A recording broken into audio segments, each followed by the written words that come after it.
Hi, I'm JP Cormier, and welcome to MasterMusicMethod.com.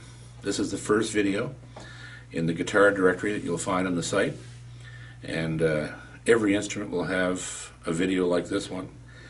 It's sort of an introduction to the instrument, and I want you to take advantage of all the information I'm going to give you in this preamble, because there's a ton of it, and I think that helps in learning when you know the history of the instrument and you hear stories about it and you talk about the players, the great players of the instrument.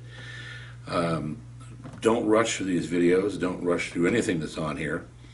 Take advantage of everything and just take your time. I always say that speed is the final application. It is when you play something, you learn to play something, and it is when you're learning. And that's the most important thing about how I teach, is I want you to learn how to learn, not how to play.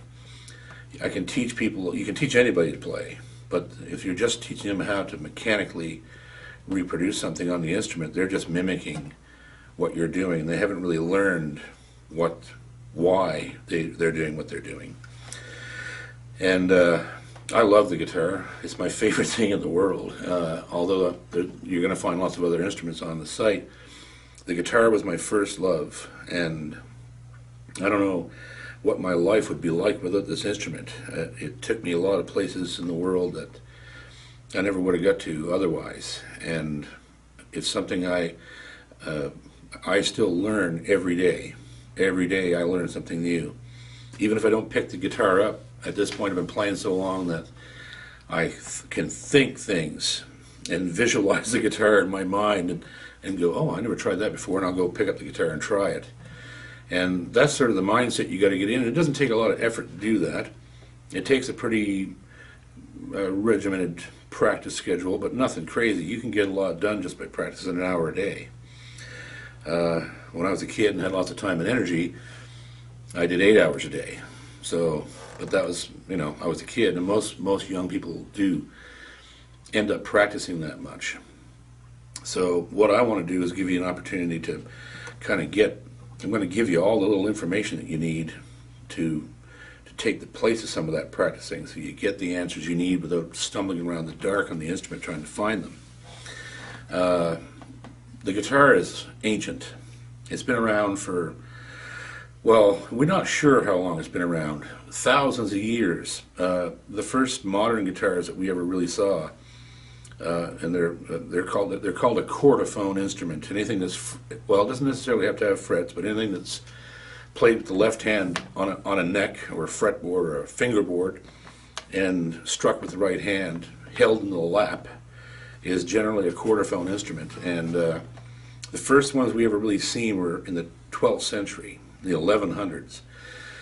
But even prior to that, they have found carvings in Babylonia, which dates back 3,500 years. We're talking Old Testament.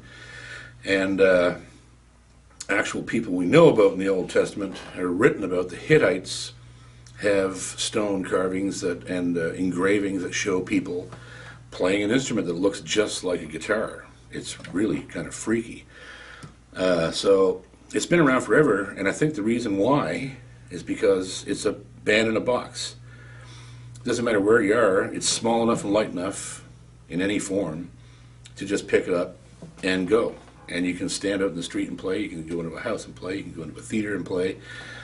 Bards used them because they were traveling minstrels, so guitar was really the best thing to use for accompaniment and to write on and to play on and all this stuff. So they're an ancient instrument, and they've always served the same purpose, which is to bring people together. generally what guitar players do. They play for audiences, they compose and build music with this medium, the same way that, you know, great piano composers and violin players, and they all use their instruments to bring together their surrounding society, which is really important in music, right? So moving on from the most ancient form of the instrument, the first major guitars we know about and are written about, and we have pictures and drawings and etchings of, came from Spain. And they were what we call today a classical guitar. They were nylon, or well, what we use nylon strings now to imitate what they were then in the 12th and 13th century, but the strings then were actually made of cat intestine, so we called them catgut.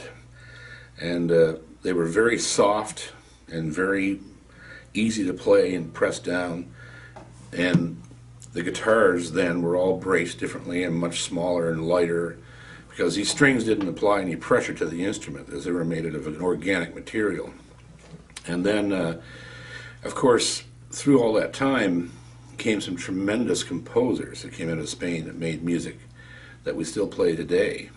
And so there's a massive history there. If you want to go back and look, I'll tell you all sorts of things during these videos that you can go on your own and Google and research yourself, and you may find branches of study just through the anecdotes and the histories and stories I tell you about everything we're going to talk about. Feel free, you know, take what I tell you and go research yourself, because that also assists mightily in learning, digging out your own gold, you know.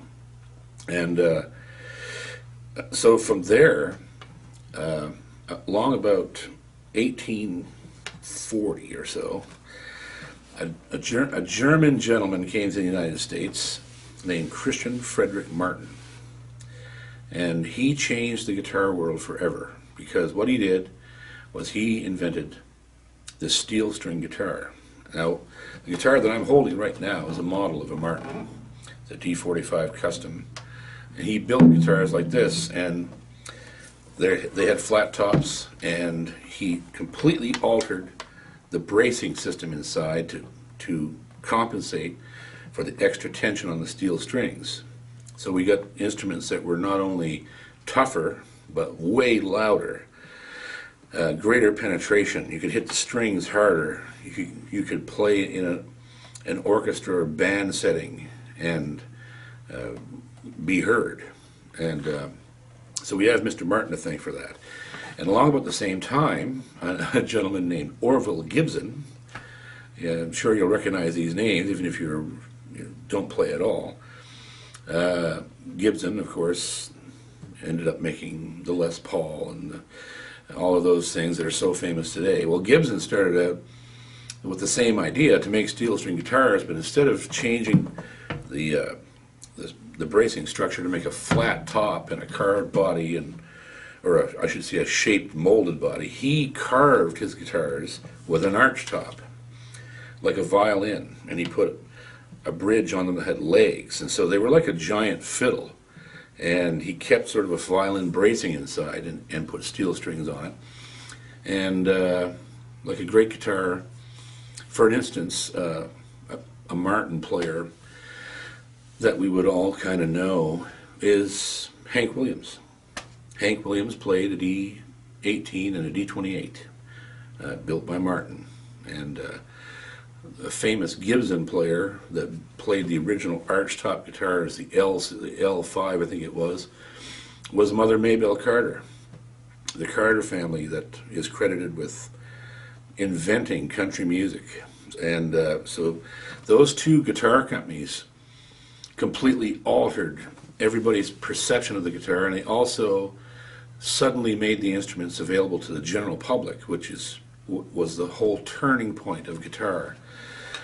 More of it happened later in the century when the 60s came along and people like the Kingston Trio and Woodstock happened and Bob Dylan.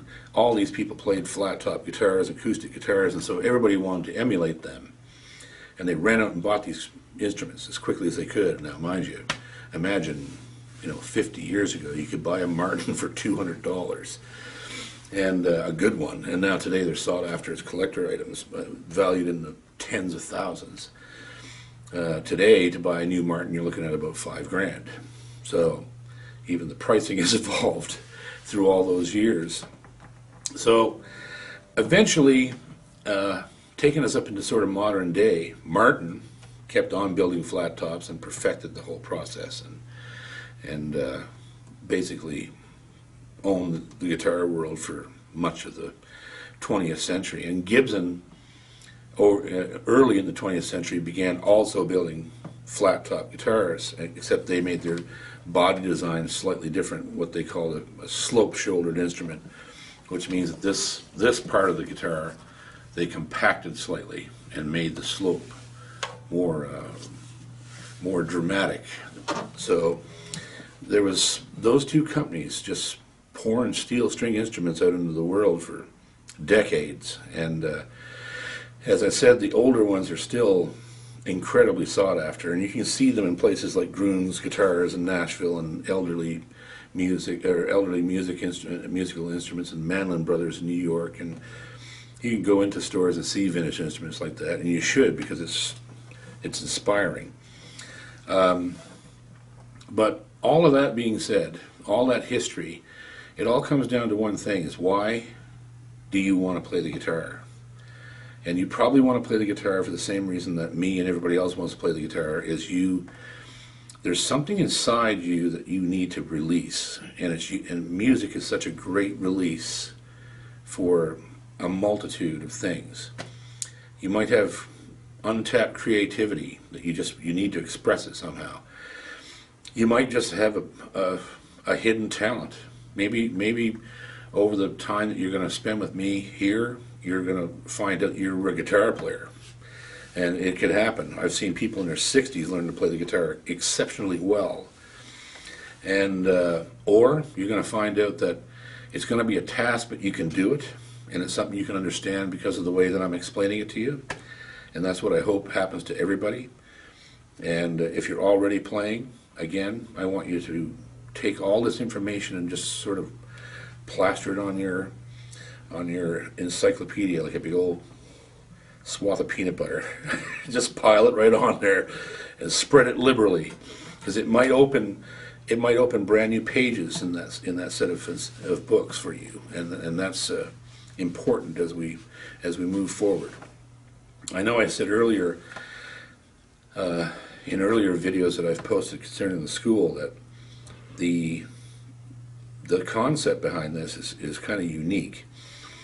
I believe that all the reasons that I play the way I do and stayed at it for 40 years is because I had all these moments in my learning life that turned on certain keys in my head, and I was able to then understand some premise or some technique that allowed me to expand as a player and expand my knowledge and expand my perception of what the guitar was capable of doing, and in my own hands what it was capable of doing, because it's capable of doing something completely different in everybody's hands, right? And those moments, if I removed the day-to-day grind of life and whatever good, bad, and ugly, and just pushed all those moments together, I wouldn't have 40 years. I'd probably have about 40 days of actual time. Those moments when I went, oh, that's how Chet does this, or ooh, that's how that Tony Rice lick goes, or ooh, whatever. All those little moments. So I'm going to take my whole life and just condense it into the things that forced me down the roads I went down as a player. And also, another important aspect of all this is I want to get, before we even start actually playing, I want to tell you all about the instrument, how it works, how you need to pick your instrument, where to buy one, how to get the best price for the best guitar, how to string them, how to keep them healthy. All these things you need to know, and it brings you closer to the instrument. If you, while you're practicing and you go and you're playing a little tune and you're all happy and going along, and you realize that the guitar plays so nicely because you adjusted the neck yourself. It brings you closer to the guitar, and that's why I've always done my own tech work. And when I was younger, it was much more difficult actually to do tech work on guitars. I didn't know. I learned from people that were really good, and so I want you to be able to do that. I want you to be able to change your own strings, adjust your necks, take care of the guitar, know how to store it, know how to travel with it, what strings to use, a multitude of things, how the whole instrument works, and the construction and the mechanics of everything about it. And so we're going to start that now, and I'll begin, I think, this section by showing you the different types of guitars you can buy that are out there, because today I think is one of the best times ever to buy an instrument, because they're becoming so cheap and the quality is getting so much higher. And we're going to go into that, how Martin and Gibson got overrun by competitors and emulators, which was inevitable because the instrument's so popular. So anyhow, we'll start with that now, and we'll begin with our first guitar, which I'm going to show you is an entry-level Yamaha.